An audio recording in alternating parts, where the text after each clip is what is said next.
sir. The manager called. You need to pay for that water and leave. I already paid. The receipt's right here in my hand. Don't walk away from me. Put your hands where I can see them. I'm holding groceries. I'm trying to show you the receipt. Okay, you know what? You are under arrest. Drop the bags. Now. The bright fluorescent lights of Save Mart hummed above on a Thursday afternoon in Columbus, Ohio. Officer Todd Harrison stepped through the automatic doors at 3:47 p.m., responding to a report of a shoplifting incident. The man he was approaching hadn't committed any crime. He was Master Sergeant Jamal Williams, a 37-year-old black veteran with 2 Bronze Stars, 15 years in the military, and a flawless record. Jamal had just finished picking up groceries for his elderly mother, recovering from hip surgery. In the next 12 minutes, Officer Harrison would make choices that would cost him his badge, his career, and his future in law enforcement. Every moment was recorded on 4 security cameras. Where are you watching from right now? Drop your city or country in the comments. And if you haven't already, hit subscribe. This story is about to get intense. You won't want to miss what comes next. Jamal stood 6 feet tall, his posture rigid from years of military discipline. That Thursday, he was on a 2-week leave from Fort Benning, Georgia, visiting his mother in Columbus. She had hip replacement surgery 3 weeks earlier and was still struggling to get around, so Jamal had flown up to help her. One of his daily chores was grocery shopping. His mother gave him a list that morning: milk, eggs, chicken, fresh vegetables, bread, and a case of bottled water. Standard weekly supplies. Jamal moved through the store methodically as he did everything. He grabbed a cart, worked through the aisles, checked items off the list, and headed to self-checkout. The store was quiet. It was mid-afternoon and most checkout lanes were empty. He scanned each item carefully. Beep milk, beep eggs, beep chicken. He bagged everything, paid with his debit card and the receipt printed. Folding it neatly, he planned to show it to his mother. As he pushed his cart to the exit, he reached into a bag and grabbed a water bottle from the case. The store was warm, and after 20 minutes of walking, he was thirsty. He opened it and took a long drink without thinking. The water was paid for and the receipt was in hand. But the store manager, Laura Kensington, saw it differently. Laura, a 52-year-old white woman, had worked at Save Mart for 11 years, 4 as manager. She prided herself on spotting shoplifters and had caught dozens, earning multiple commendations for loss prevention. When she saw Jamal drinking water inside the store, something in her mind clicked. She saw a black man consuming merchandise before leaving. Without checking the cameras or verifying anything, she assumed the worst. She walked quickly toward Jamal, her shoes clicking on the linoleum. "Excuse me, sir. Sir, did you pay for that water?" Jamal stopped and turned. He was used to this, though he didn't like it. The constant suspicion, the need to prove he belonged, to prove he wasn't a criminal. "Yes, ma'am," he said politely. "Just checked out." He held up the receipt. "Everything's here." Laura didn't look at it. She didn't take it from him. She had already decided. "I need you to come to the office to verify." Jamal's jaw tightened. "You can verify it right here. The receipt shows I paid 3 minutes ago. Look at it." Store policy requires verification in the office. When there's a question about payment, there shouldn't be a question. "I'm showing you the receipt." Laura's expression hardened. "Sir, I'm asking you to cooperate, refuse, and I'll call the police." Jamal took a deep breath. He'd faced gunfire in combat, seen horrors most people couldn't imagine, yet being accused of stealing water he bought in a grocery store raised his blood pressure like nothing else. "Ma'am, call whoever you want." "I'm not going anywhere. I paid." "Here the receipt, card number, timestamp. Check the cameras if you don't believe me, but I won't be treated like a criminal for shopping while black." His words were sharper than intended, but he was exhausted, tired of being followed, watched, and forced to prove his innocence for simply existing. Laura pulled out her phone and dialed 911. Officer Todd Harrison was 2 blocks away when the dispatch came over his radio. "Retail theft in progress at Save Mart, 2847 Henderson Avenue. Manager reports subject consuming merchandise and refusing to cooperate."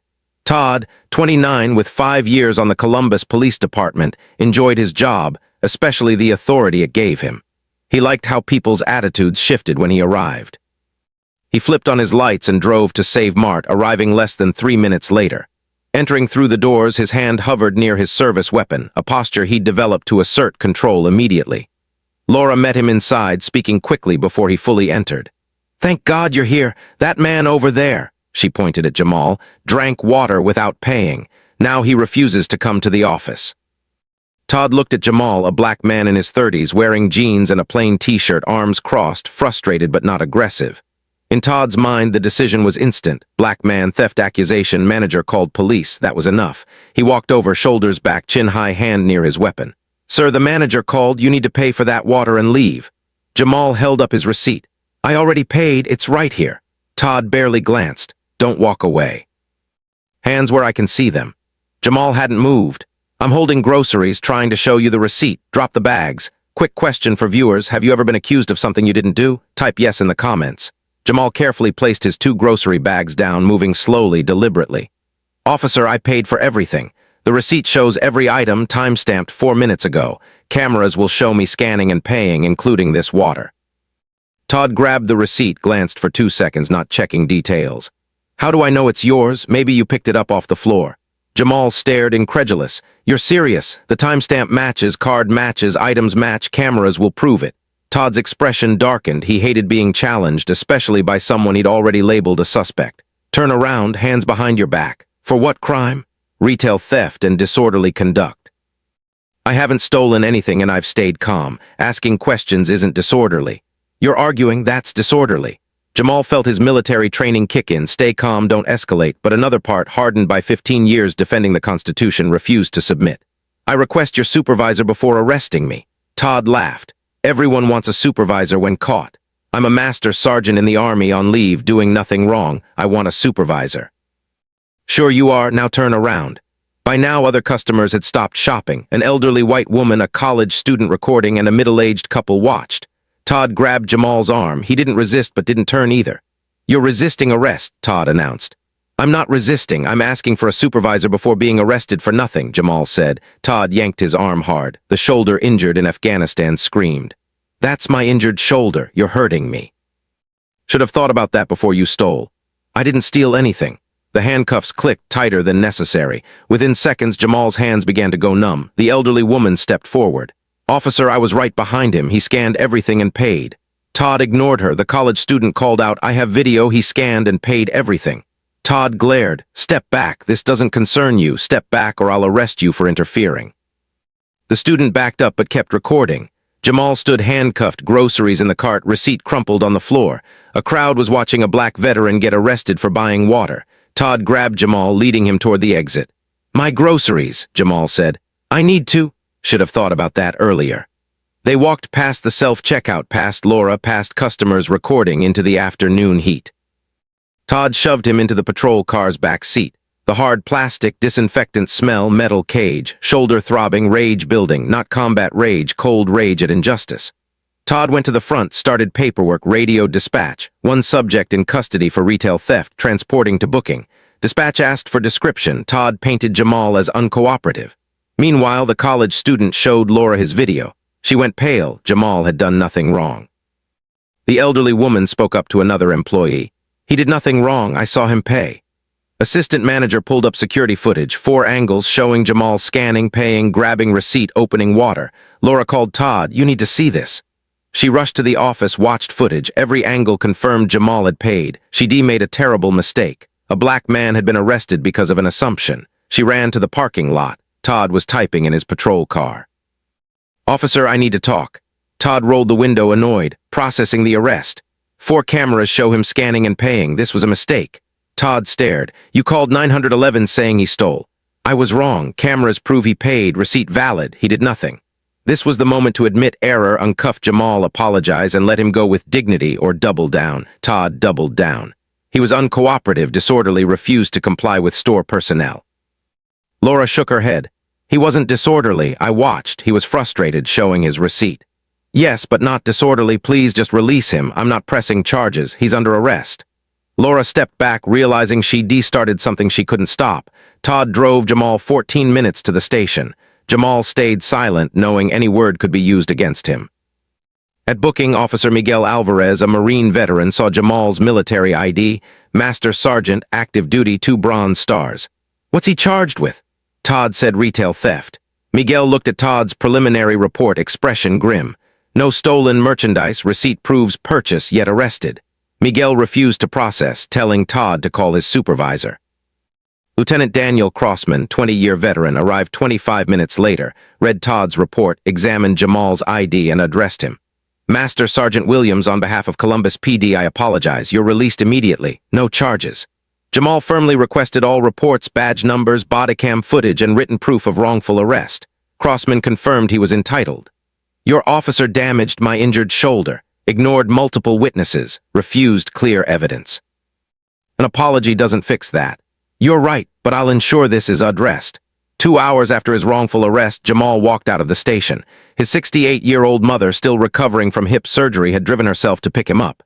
Seeing his face, she understood his anger, humiliation, and the specific rage from being treated as a criminal for being black.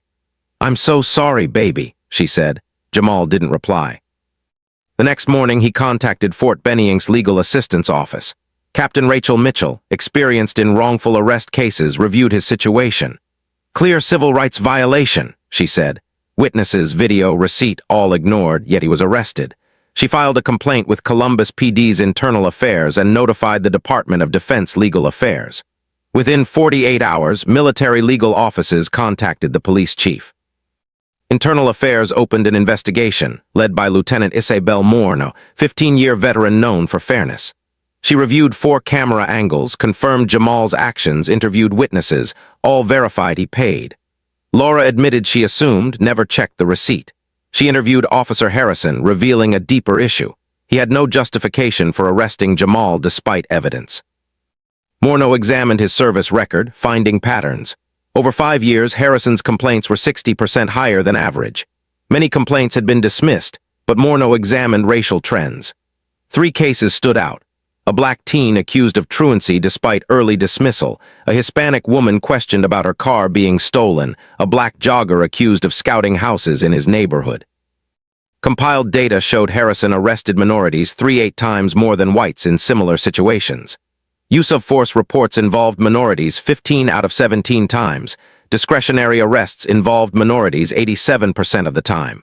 A clear pattern of racial bias emerged. Morno's 42-page report recommended immediate termination. Harrison had a union hearing, weak defense claiming he responded to a manager's report. Evidence showed he ignored receipt, witnesses, and the manager's correction. Hearing lasted 3 hours, termination unanimous. Jamal filed a federal civil rights lawsuit backed by the military. Claims: false arrest, malicious prosecution, 4th and 14th Amendment violations, emotional distress. Security footage, witnesses, and Jamal's military record made settlement likely. Within 2 weeks, a $340,000 settlement was reached. Policies changed. Mandatory footage review, body cams, quarterly audits, independent use of force review, and a public apology from the police chief. At the press conference, Jamal in uniform addressed the nation.